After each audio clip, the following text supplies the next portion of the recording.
Bonjour à tous, je suis ravie de vous retrouver aujourd'hui pour une nouvelle vidéo outils.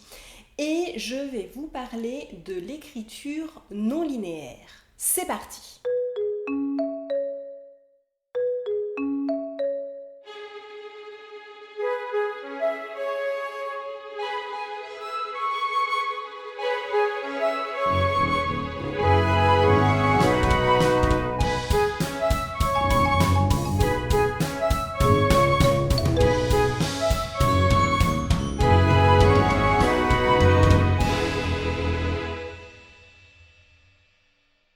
Alors, l'écriture non linéaire, c'est le simple fait de ne pas écrire sur des lignes verticales de gauche à droite. Donc là, je parle bien pour les gens qui ont ce type d'écriture. Et si vous écrivez en arabe ou avec des idéogrammes, l'écriture non linéaire, ce sera le même principe, ce sera de ne pas écrire de la façon dont vous avez l'habitude d'écrire, j'ai envie de dire. Toutes les méthodes d'écriture non linéaire que je vais vous présenter dans cette vidéo sont inspirées du nouveau journal créatif d'Anne-Marie Jobin, dont je vous ferai le retour de lecture dans quelques semaines parce qu'en fait, j'ai fini de le lire et je l'utilise plusieurs fois dans ma semaine. Je teste de nouvelles techniques avant de vous sortir la vidéo retour de lecture. Mais là, les écritures non linéaires sont donc inspirées de ce livre et j'ai tenu à vous les présenter à part parce que je pense que dans un travail de coaching, c'est hyper intéressant de travailler l'écriture. Je vous parle très régulièrement du flot de pensée, mais là je me suis rendu compte qu'avec les écritures non linéaires, j'avais des résultats assez différents et je tenais à vous en parler dès maintenant. La première dont je vais vous parler, c'est la spirale. Et pour toutes ces écritures, je vais essayer de vous mettre à gauche, à droite ou en plein écran de temps en temps des exemples de façon à ce que vous puissiez vous rendre compte. Alors ce sera des fois des exemples de ma propre pratique, des fois ça va être des exemples que je vais trouver sur internet, mais pour que vous puissiez vous rendre compte un petit peu de ce que ça donne. Donc revenons à la spirale. La spirale, c'est simplement le fait d'écrire en partant soit du centre et de faire tourner votre page ou votre cahier en allant vers l'extérieur. Ou alors, vous pouvez le faire en partant d'un coin de votre feuille et revenir vers l'intérieur. Vous pouvez le faire en rond comme je le fais avec mon doigt depuis tout à l'heure. Vous pouvez aussi le faire sur une forme carrée. Mais déjà le fait de tourner votre feuille et de ne pas avoir tout ce que vous avez écrit dans le même sens, vous allez voir que ça crée une impression chez vous au moment où vous êtes en train d'écrire qui est un petit peu différente et qui va libérer des choses différentes. On y reviendra quand je vous présenterai le livre Le Nouveau Journal Créatif, mais le but c'est de tous ces exercices que nous présente Anne-Marie Jobin, c'est vraiment d'aller chercher ce qu'il y a en dessous de la conscience, ce qu'elle appelle le plus vaste, ce qu'on pourrait appeler l'inconscient. Et là, je trouve qu'avec cette écriture non linéaire, donc différente du flot de pensée, on a vraiment cette impression qui se dégage qu'on va chercher quelque chose un peu plus profondément encore. Que moi, je suis partie du centre pour aller vers l'extérieur quand je l'ai fait. Je ne l'ai pas encore fait en partant de l'extérieur vers l'intérieur. Elle dit que quand on part de l'extérieur vers l'intérieur, on peut avoir un sentiment d'enfermement pour certaines personnes. Pour d'autres, au contraire, ça permettra d'aller chercher encore plus profondément. La forme fera que inconsciemment, vous allez aller chercher plus profond en vous. Donc, à vous de tester. Comme tout exercice que je vous propose ou que nous propose Anne-Marie Jobin dans le nouveau journal créatif, elle nous dit bien quand ça devient désagréable, arrêtez-vous. Si c'est un léger inconfort, continuez, allez chercher, c'est qu'il y a quelque chose qui a besoin d'être déterré. Si ça devient franchement inconfortable, arrêtez-vous, votre spirale n'est pas finie, c'est pas grave. Vous pouvez après faire un flot de pensée ou vous interroger à l'oral sur qu'est-ce que ça vous inspire cette spirale non terminée. Vous pouvez faire simplement votre spirale, donc juste faire de l'écriture non linéaire. Vous pouvez aussi, comme moi, le faire à partir d'un dessin. Donc moi, j'avais un dessin central sur ma page et j'ai commencé ma spirale autour de mon dessin. C'est quelque chose qui est tout à fait possible. Ça peut être aussi fait autour d'un collage, d'une photo de vous, de quelqu'un ou simplement d'un paysage qui vous inspire, que vous avez découpé dans un magazine. La deuxième, c'est d'écrire ce qui vient pendant que vous tracez une ligne. C'est-à-dire que vous êtes en train de tracer une ligne et vous allez vous connecter à votre ressenti et à vos pensées. Ça va vous demander d'être hyper présent à vous-même. Je trouve ça absolument génial comme pratique. Et contrairement des fois au flot de pensée où on a des grandes phrases qui viennent et on n'a pas le temps de les noter, là l'idée ça va être de choper les mots importants, que ce soit une émotion, un ressenti ou une bribe de phrase que vous avez dans la tête. Et donc, vous avez votre ligne que vous êtes en train de tracer de façon aléatoire. Vous pouvez même tracer votre ligne les yeux fermés. Et quand vous avez une émotion, une sensation, une pensée qui vient, vous pouvez ou non réouvrir les yeux et noter ce qui vient. C'est-à-dire que, par exemple, vous pouvez être en train de tracer et vous avez le mot contrariété. Et puis, vous continuez à tracer et vous allez avoir le mot angoisse.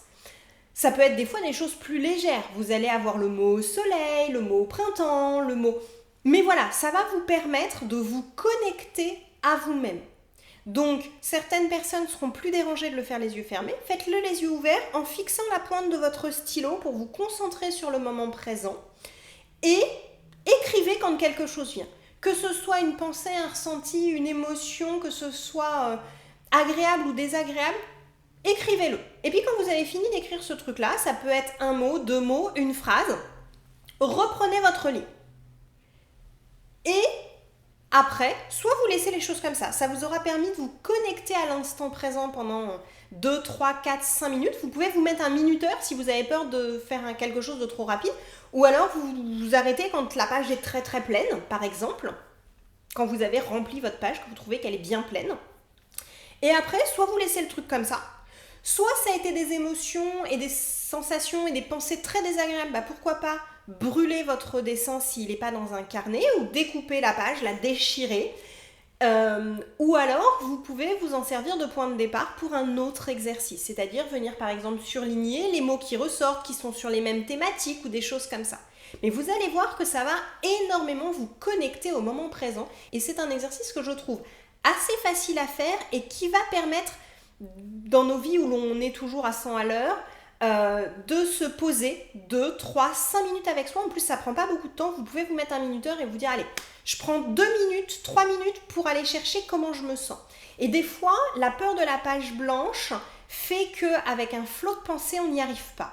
Et là, le fait de commencer à tracer une ligne et de vous concentrer sur cette ligne, les yeux ouverts ou les yeux fermés, il y a des choses qui vont venir. Et vous n'allez pas être forcé de faire des phrases, vous n'allez pas vous occuper de la grammaire, de l'orthographe, parce que souvent on est très très lié à l'écriture, à l'orthographe, des choses comme ça, parce qu'on a été formé et éduqué comme ça. Et là, en fait, comme vous n'allez mettre que des mots, que des ressentis, que des bribes de phrases, ça va vous libérer de tout ça, et je trouve ça assez intéressant comme exercice. Le troisième exercice dont je vais vous parler, c'est la capsule. La capsule, elle a aussi ce côté intéressant de réduire la peur de la page blanche. Je vais vous inviter à dessiner une forme, n'importe laquelle. Ça peut être une forme qui a un lien avec ce que vous comptez écrire ou pas. Si par exemple vous comptez écrire sur vos enfants, vous pouvez les mettre dans un cœur. Si par exemple vous voulez dessiner sur votre travail, peut-être que vous pouvez dessiner un écran comme un écran d'ordinateur par exemple et écrire dedans. Mais vous pouvez aussi faire une forme libre, un truc complètement au hasard et vous allez venir écrire dedans. Et du coup, comme l'espace va être plus réduit, ça va être plus facile d'être tenté d'écrire dedans. L'exercice suivant est le saut de bulle en bulle. Et ça, c'est hyper intéressant quand, comme moi, vous avez 15 000 idées dans la tête et que vous avez l'impression que ça fuse. Et que vous passez du coq à l'âne. Et des fois, on s'en rend compte, c'est mon cas. Il y a des fois des personnes qui s'en rendent pas compte, mais en fait, c'est le cas chez beaucoup de personnes. On a 15 000 idées dans la tête et on a du mal à se concentrer. Et bien là, vous allez dessiner une première bulle et vous allez mettre une phrase dedans ou 2, 3 phrases dedans qui ont un lien avec ce que vous avez dans la tête. Et quand vous allez changer de pensée, vous allez dessiner une autre bulle, vous allez les relier entre elles, la première à la deuxième, vous allez dessiner une autre bulle et vous allez mettre l'autre idée. Et quand la deuxième idée, c'est fini, vous passez à une troisième bulle, quatrième bulle, cinquième bulle, jusqu'à temps que soit vous reveniez sur les mêmes idées que celles qui ont déjà été dites, soit d'un seul coup, l'esprit se calme. Vous avez fait sortir de votre esprit toute votre charge mentale, tout ce qu'il y avait. Alors des fois, il y aura une bulle avec la liste des courses, il y aura une liste avec prendre rendez-vous chez le médecin pour le petit dernier, il y aura appeler ma meilleure amie pour lui raconter ma mésaventures d'aujourd'hui. Ça ressemblera à une liste de tâches. C'est pas grave. Le but, c'est vraiment de voir que vous avez 15 000 choses en tête et de les faire sortir. Et donc, vous allez aussi peut-être pouvoir travailler dans certains cas, ce ne sera pas toujours le cas, mais vos bulles, des fois, elles ont un lien et vous allez pouvoir comprendre le cheminement de votre pensée. Vous pouvez aussi faire ça, par exemple, sur un thème où vous fourmillez d'idées. Vous venez de créer votre entreprise et vous avez 15 milliards d'idées d'objets à vendre ou de projets que vous voulez réaliser. Et voilà, vous pouvez y aller de bulle en bulle, comme ça, légèrement, et vous verrez, c'est très bien pour vider de la charge mentale, mais c'est aussi très bien quand vous avez un projet défini et de voir comment votre cerveau va pouvoir travailler sur ce genre de choses. Un peu comme la carte mentale. Vous pouvez vous servir du saut de bulle en bulle, un peu comme une carte mentale pour voir les axes qui vont se dégager. Le dernier outil d'écriture non linéaire dont je voulais vous parler aujourd'hui, c'est le calligramme. Alors le calligramme, il va falloir dessiner un petit peu avant, mais si vous êtes mauvais en dessin, n'hésitez pas à utiliser une feuille de carbone ou une feuille de papier calque. Vous allez prédessiner au crayon de papier assez légèrement une forme qui symbolise pour vous le thème sur lequel vous voulez écrire. Si par exemple c'est votre dépendance au café ou le fait que vous voulez moins sucrer votre thé ou votre café, vous pouvez faire la forme d'une tasse. Si vous voulez parler de votre couple, peut-être allez-vous faire la forme d'un cœur. Si vous avez envie de parler d'une relation avec quelqu'un, vous pouvez faire les contours d'un visage ou vous pouvez faire une forme qui pour vous symbolise cette personne. Ça peut être un cercle, ça peut être le symbole de l'infini, ça peut être, voilà, à vous de voir, le symbole assez simple à dessiner que vous pouvez utiliser qui représente le thème sur lequel vous voulez écrire. Et ensuite, vous allez écrire au stylo, cette fois-ci au feutre, ce qui vous vient sur les contours de votre forme. Et du coup, vous allez avoir ce support d'écriture. Si vous trouvez que la forme que vous avez dessinée vous limite, parce qu'une fois que vous allez des fois être parti à écrire, on a des choses qui viennent beaucoup plus que ce qu'on avait prévu. Soit vous pouvez refaire la même forme à côté et en avoir plusieurs et pourquoi pas les numéroter ou les lier comme on parlait pour le saut de bulle en bulle tout à l'heure. Ou alors, votre forme va pouvoir devenir une capsule. C'est-à-dire que vous allez écrire sur le contour au départ. Et si vraiment vous avez encore beaucoup de choses à dire et que vous voulez rester sur cette même forme unique, eh bien, n'hésitez pas à venir écrire à l'intérieur, comme on l'a dit pour la capsule tout à l'heure.